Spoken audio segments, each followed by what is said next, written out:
ladies and gentlemen, and welcome back to Tech Showdown. My name is Kevin, this is my co-host Teddy, and today we're doing a monitor review, something we haven't done for quite some time, so we're going to be checking out this guy.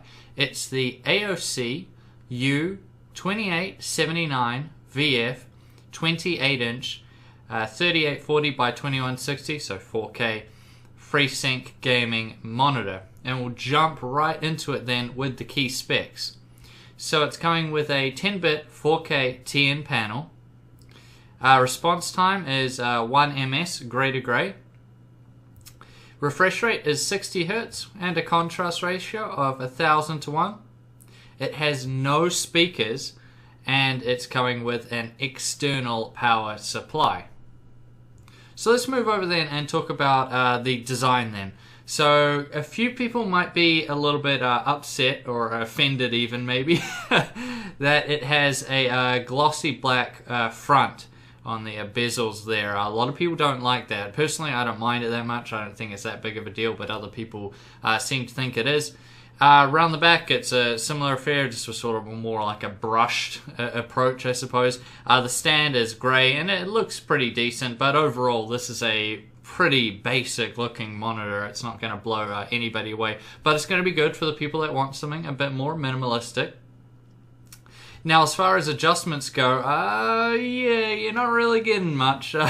You get tilt, so from -5 to +25 degrees, and that's about it. No swivel, no nothing. So yeah, it's typical for AOC at the price range that this one is coming in at, which we'll talk about a bit later, that it comes with very, very limited adjustability.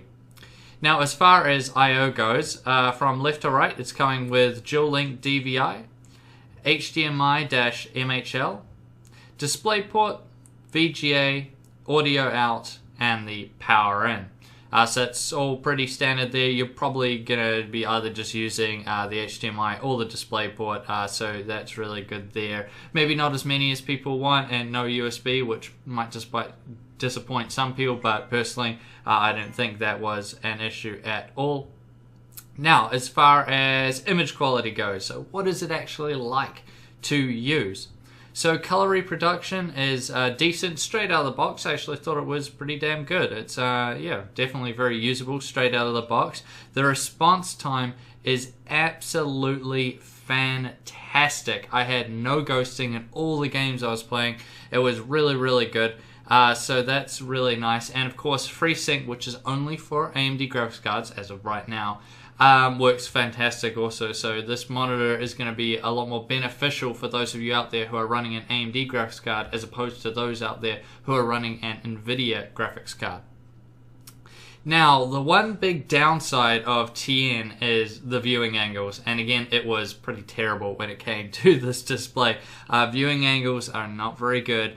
However, I don't have a huge issue with this because most of the time you're just looking at it straight on, so it's not going to be an issue, but for some people it still will be, and that's just one of the other limitations that you need to be aware of with this display.